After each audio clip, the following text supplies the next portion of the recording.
All right, man, peace. So, brothers, this is going to be the latest entry into the Toxic Femininity series. And, of course, this will be starring or featuring Miss Toni Harris. And hopefully by now, many of you brothers are starting to figure out, as I've been telling you for the longest time, when it comes to the super liberal feminist movement in all its manifestations, that it's not just about the woman attaining to a sense of equality with men.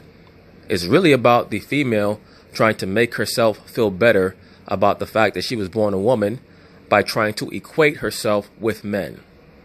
It's not so much about them understanding and loving themselves and gaining respect by being respected.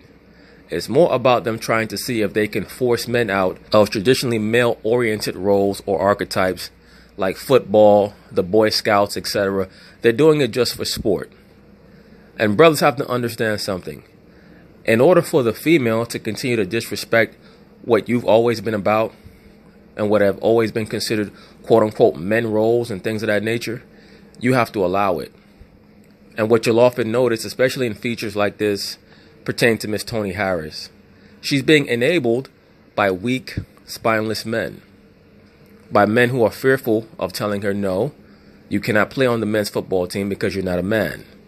No, you cannot compete with men because physically you just have not been given the same attributes as men. Meaning what? When you evaluate many of her athletic measurements, you'll see that she falls woefully short of being able to compete even on a high school level, even on a junior high school level, much less a college level. And it's so disrespectful to the young boys or young men who actually could use those type of scholarships to a junior college or a regular university and maybe be able to parlay it into the NFL. This person is taking a spot from a young man who might be coming from a disenfranchised background and might truly love football and not just be trying to use it to attention monger like she is because she knows that she can't make it. And that takes me to my next point. Who exactly is sponsoring her? That her story became so galvanizing in the minds of the execs at Toyota that they would feature her in an ad on television. How did her story even get to them? That's what one must wonder. And why would she think that she truly has a chance to play in the NFL, running a 5.7 40-yard dash? She herself will not even compete in the full contact tackling drills at her junior college. But she gets on TV, looks dead in the camera, and tries to convince people that she's serious about going to the NFL or some other form of professional football.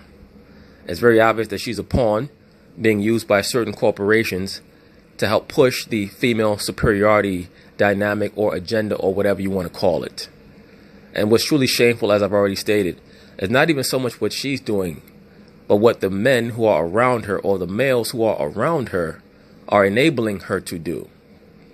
It's like someone who is in your family and who's a drug addict, and you're helping them get their cocaine fix or their heroin fix.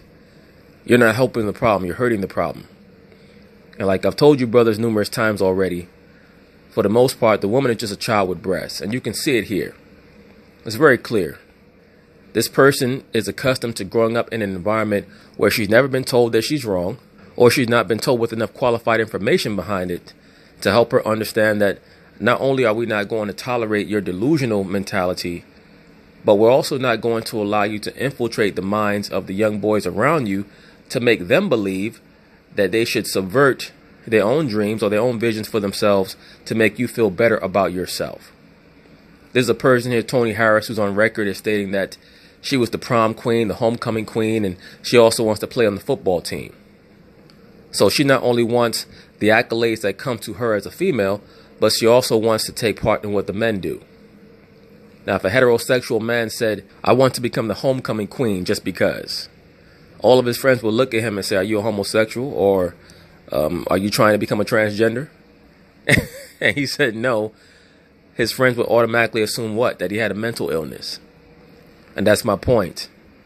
The average female in this society has a mental illness. It's called liberalism. It's called I can do whatever I want, and if you don't allow me, I'm going to throw a tantrum. And it's very unfortunate because it's extremely insidious, and it's eating away at the fabric of the little bit that's left in this society. Very, very sad and pathetic. But anyway, they're going to talk about it. I'm going to chime in. Super Bowl viewers on Sunday will be watching more than the game. The commercials have also become must-see TV. First on CBS this morning, we have the debut of one of this year's commercials, a Toyota ad featuring a very special athlete. I think you mean a very special actress. A very special actress. Brothers, to be quite honest with you, it would not surprise me at all if this person, Toni Harris, was prompted to do what she's doing by some corporate entity or what have you. Wouldn't shock me one bit. Because when you look at her, she does not even have the body of someone who seems to be taking football seriously, like trying to get big enough and strong enough and fast enough to compete on the level where she would actually deserve an NFL roster spot.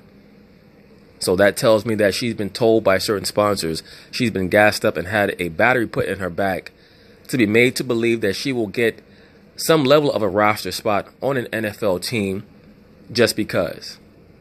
And therefore, she can be a beacon of light to women, not to actually make the NFL, but just to once again try to attack manhood and masculinity. It's very sad and pathetic. But it provides some insight on really how weak the minds of most of these super liberal women are. Very, very weak. And they try to hide it behind a facade of fake strength. A really strong woman embraces her beauty as a woman. She's not always trying to topple what men do. I've said this in the past. A man who's mentally secure, stable, has his wherewithal and his wits about him, who's mentally sharp and is not suffering from delusion or some type of identity issue, he does not walk into a group of women and try to take over the conversation. Because the first thing that those women will do is look at him and say, why are you trying to inject yourself into what we're doing? We're having girl talk. Do you mind? And they'd be correct. Because they have their sphere, they have their zone. And as men, we have our sphere, we have our zone. Of course, we talk. You know, you talk to your lady, you talk to your mom, your sister, whoever. But you know, when there's a group of women talking, for the most part, a man is not even interested in what they're talking about. Who cares? Because 9 times out of 10, it's some nonsense. But when I see something like this getting pushed so hard, this is clearly another example of toxic femininity. They're not truly fighting for equality. They're fighting to be able to cause drama. Most of these women today are liberal. And liberal women do not like to see placidity. They don't like to see peace and quietude. And this also provides some insight into what the constant attacks on the NFL are about. I've been telling you brothers this for the last 2 years. Colin Kaepernick was commissioned by his Marxist handlers to cause as much trouble as possible, to see if he could disrupt the NFL, engineer it so that the NFL could thereafter be used as a social engineering platform to change the thought process of society. Because it's very difficult to reach the conservative Caucasian market. It's much easier to reach the Caucasian liberal market, and the trickle-down effect will be, of course, reaching the so-called black community, because the so-called black community has its proverbial lips on the nipples of the liberal Caucasian. So you reach the liberal Caucasian and the so-called blacks through the NBA, through television shows, things of that nature. But it's much more difficult to reach and change the mindset of the conservative Caucasian. You have to go through the NFL to reach them. And the NFL has been a bastion of hyper-masculinity for most of its existence. And they've been trying to wear it down over the last few years through constant attacks. This is one of the more flagrant and one of the more obvious, one of the more visceral attempts at attacking football and the NFL. This notion that this female who cannot even really make a football team and does not deserve to, who's been kicked off of every football team she's ever been on, all of a sudden should get her own commercial. That shows you once again that the feminist movements that we see today manifesting themselves, they're not about a meritocracy. They're not actually about who's best. It's about the female feeling like she wants to be treated like a man. Which means what? She has a gender identity disorder issue. She has a self-esteem issue and a self-image issue. Because for the most part, they've forsaken their role as a wife and a mother. They no longer view that as being as important as trying to usurp the prestige, or at least what is in their mind appears to be the prestige of men. Toni Harris is a defensive back for the East Los Angeles College Huskies. In high school, along with playing football, she was the homecoming queen. That's right, she. Harris will be one of the few women ever to play college football. She's not going to play, though. This person has made approximately 3 tackles over the course of this previous season. She does not even include herself in the full contact tackling drills. And she ran a sub-6 40-yard dash. But that's what the feminist movement has done. It's made females believe that in their mind, no matter what reality states, that they should be considered on the level of men just because they're a woman. It's an entitlement issue. And the reason why this topic especially is so important is because of the component of race. Brothers, the feminist black woman has far more power than the feminist Caucasian woman does. Now, if we were to evaluate the feminist Caucasian woman versus the feminist so-called black woman in a vacuum, then yes, of course, the Caucasian woman has more power. But if we were to place it in proper context, if we were to say, what is the power base of the Caucasian super feminist woman in juxtaposition to her man, the Caucasian man, as opposed to the power of the super feminist black woman in juxtaposition to the black man, the super feminist black woman has far more power.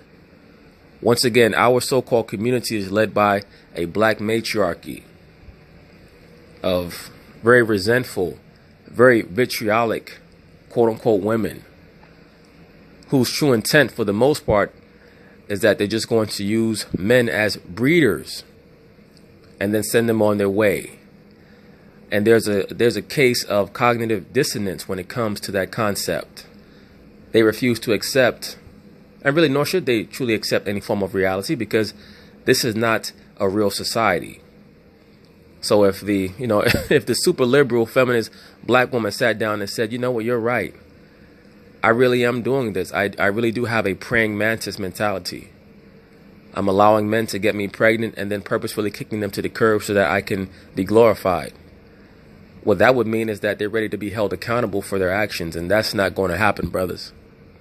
That's why I focus my message to you. You can never expect the woman to do the right thing. If they do, great. If not, you should expect that. You have to do the right thing because you have to be in control of your life. You can't sit back and hope and say, you know what, I hope that she's going to do the right thing. By the time you're in that predicament, it's already over, man. It's a wrap. During the Super Bowl, they have a 5'7", 160-pound female in a commercial about playing tackle football. They may as well have had an 8-year-old child, an 8-year-old boy saying, I'm going to play in the NFL. Brothers, if an 8-year-old boy was on TV saying, I'm going to play in the NFL, everyone would have written Toyota and said, what the hell are you talking about? That boy will get hurt in the NFL. But with a woman, nobody will do that. And I made this comparison in a video that I did. I think that it was one of the videos that I did of the Sister Shahrazad Ali, where I stated that the modern day female believes that she can dress however she wants and that there's no correlation between how she dresses and what time she's out in the street and certain incidents or crimes that might befall her because she decides that she's not going to take into account how she's dressed or what time she's out in the street. And I stated that if a child were to have gotten kidnapped or almost kidnapped, and the police or an adult was to have been able to help the child and interview the child, and they asked them, how did this happen? And the child said, well, I was talking to that person and then they tried to grab me. The first thing that an adult or a police officer would tell the child is, were you never told to not talk to strangers? Nobody ever told you that you're not supposed to talk to strangers. Why is that? Because even children are held more accountable for their bad decisions than the woman is. If you were a grown man and you were out at 3 o'clock in the morning and you walk down an alleyway and you got mugged, the police are going to ask you as a grown man, sir, why did you walk down that alleyway? Even if it was a shortcut to your house, they would say, don't you know that you put yourself in danger when you did that? But the woman is constantly being aided and abetted to make a fool of herself. Once again, it just amazed me. A 5'7", 160-pound woman got a tackle football commercial, and they're really trying to put a battery in her back. Not really even just for her, but for other women who watch this, to say to themselves, I should make a fool of myself and do things that I have no business doing, and waste time doing those things as opposed to training to be the best mother and wife that I could be. Why is that? Because they know that the only way that most of these communities are going to be happy and truly functional is if the woman understands the importance of being a wife and a mother. So they have to constantly sidetrack her into this other bullshit. That's really what it's about. But this person, Toni Harris, somebody's putting a battery in her back. Somebody's telling her that she's going to be richly compensated for playing this role. She's received multiple scholarship offers to four-year programs.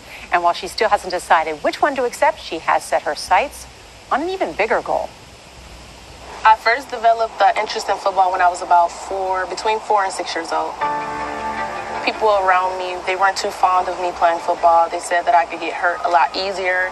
Let me say this, brothers, and I've stated this before. I truly believe that when it comes to people like this person, Toni Harris, that an example should be made through her. What do I mean by that? Not only should she not be told that she shouldn't play, she should be put into the starting lineup at cornerback or strong safety, something like that. And then she can get exposed when she gets trucked by some running back or when she gets burnt repeatedly by some wide receiver. Just play it back on film. But I'm pretty sure that if the coach were to come to her and say, Toni, we're going to start you at corner tonight, or we're going to start you at strong safety, that she would say, no, coach, I'm not doing it. You know why? Because I think that underneath all this, she's an actress. She's looking for attention. And she's hoping to parlay this probably into going into Hollywood and becoming, one of these muses for Tyler Perry or someone like that. I don't think that everything is on the up and up with her. But we'll find out down the line. Playing with guys, what motivates me most to play is people tell me that I can't. I love. In other words, you're a contrarian. So what motivates you is not the love of the game. It's people telling you no. You're a contrarian. To prove people wrong. I was kicked off a team when I was younger because I was a girl. No, you were kicked off of damn near every team because you can't play. Not because you're a girl. It's because you can't compete. The average top-level football athlete is running a sub-540.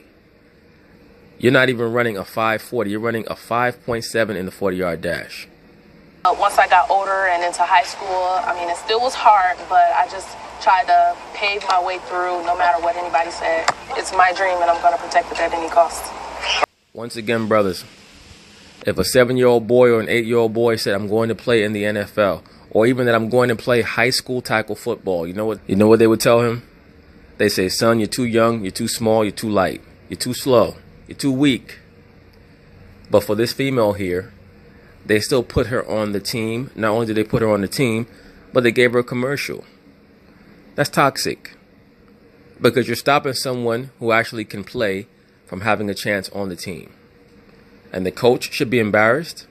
And all these young men should be embarrassed too, but they can't say anything because they're just happy to be on the team.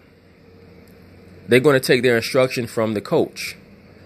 So I don't know if Toyota may have greased his palms and said, look, we're going to make a commercial with this girl. We're going to send you $50K to your bank account.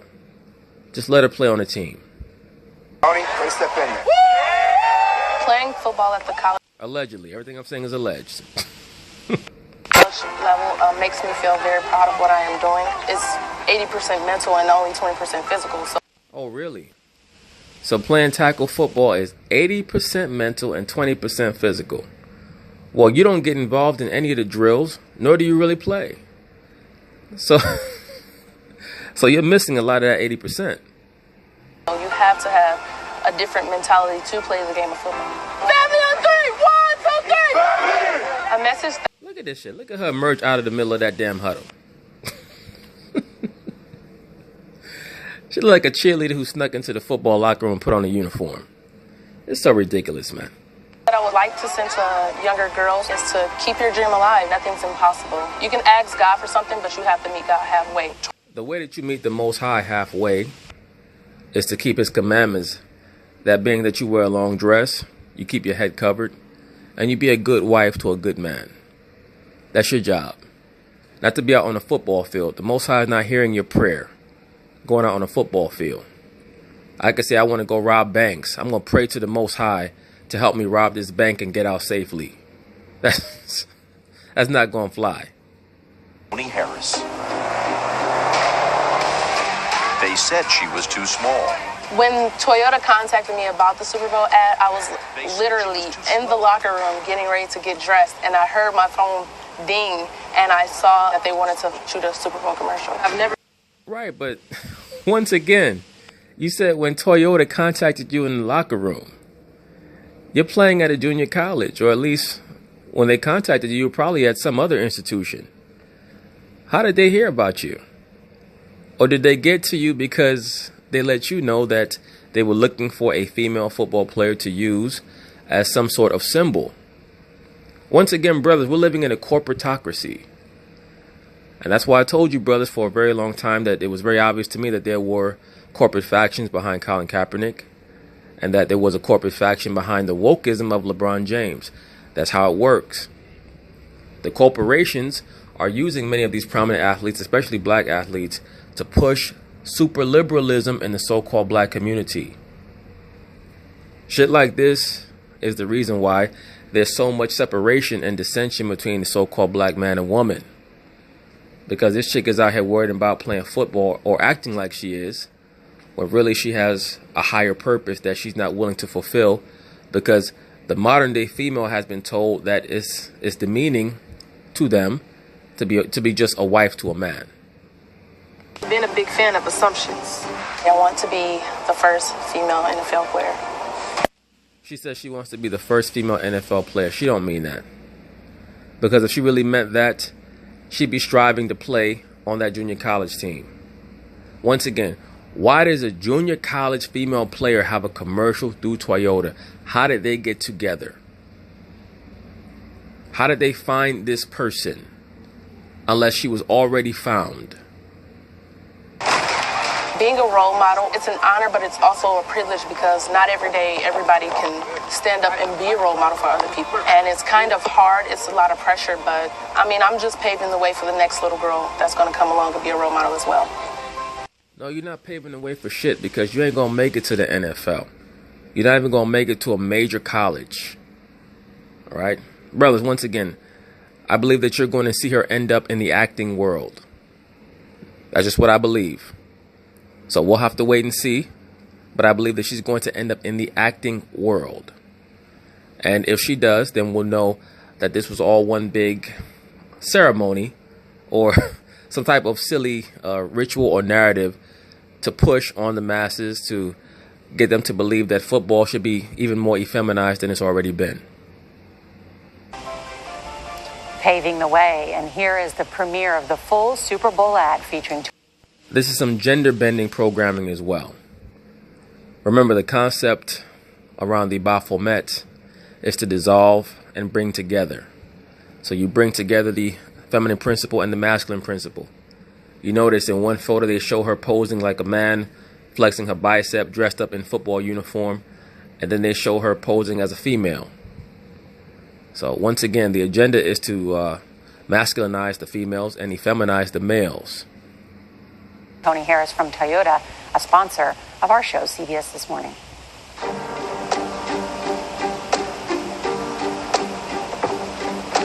Notice she opens the commercial approaching her vehicle like a witch, dressed in all black with a huge hood on. Let me wind it back just a little bit.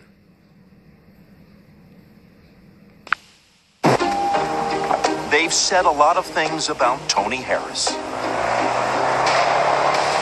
Did they say that she was a witch?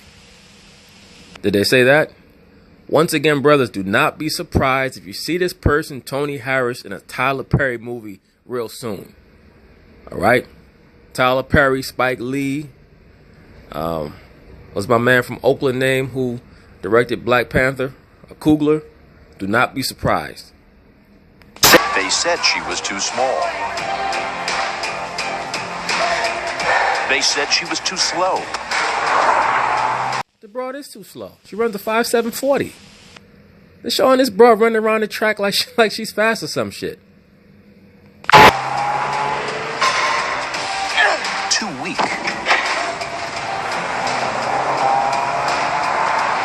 They said she'd never get to the next level. She ain't gonna make it to the next level. What level she gonna make it to? That tackle right there is the only tackle she's made all season. It was on a damn commercial. Never inspire a new generation. Never get a football scholarship. They gave this broad a football scholarship, and Tyrone Jenkins is sitting at home trying to figure out how come East Los Angeles never called him up. The brother showed up, ran a 4.44. He had a 40-inch vertical leap. He bench pressed 225 20 times, and he still can't get a call back. This broad ran a damn 9.7 in the 40-yard dash, had a 3-inch vertical. They called her back because she had a fat ass. Ain't that a bitch? Yeah, people have made a lot of assumptions about Toni. But I've never been a big fan of assumptions. And neither have we. Introducing the hybrid that will shatter perceptions. The all-new built-for-speed RAV4 hybrid. Toyota, let's go places. Wow, she's incredible. I can't wait to meet her in person. I know. You'll be meeting her in Hollywood real soon. And going back to even her childhood, it was always a case of you can't box me in. She was homecoming queen. She said she liked prom. She liked dresses. That didn't mean that she didn't like football. And so Once again, I would love to see a heterosexual man say he's going to be the homecoming queen, and watch how many of these females, these same females on television, lose their minds. Just as a stunt or as a goof. I'm sure there's one of these bugged out dudes who'll do some silly shit like that. Just as an experiment to see how many of these females, these super liberal females on TV, will lose their mind. Oh, he's being toxically masculine. Why is he trying to take this away from us women? many people like to stereotype her one way or the other. She's got a big future ahead of her. Wishing her good luck. And CBS Sports will bring you all the action of... But anyway, that's basically it on that, brother. I just wanted to cover this this issue, this manifestation of toxic femininity, so that brothers are aware of it and what it entails, what it encompasses, and things of that nature. Once again, the woman is beautiful. She's wonderful. But they're playing the woman because the woman is always there to be played. Unfortunately, because of the lack of self-esteem that so many females in this society have been imbued with, it's very easy to lead them astray or to manipulate them, to make them think that they're being held down when they're not. And because of their naturally jealous nature, you can pull them into silly shit. And this entire episode, when I say this episode, this belief by this female Toni Harris that she deserves roster spots just because she has a quote-unquote dream. No, it doesn't work like that. For men, it doesn't work like that. A man's not making a football team just because of a feel-good story. He has to make the team the right way, by making sure that he reaches all the different parameters. But, you know, it is what it is. Peace.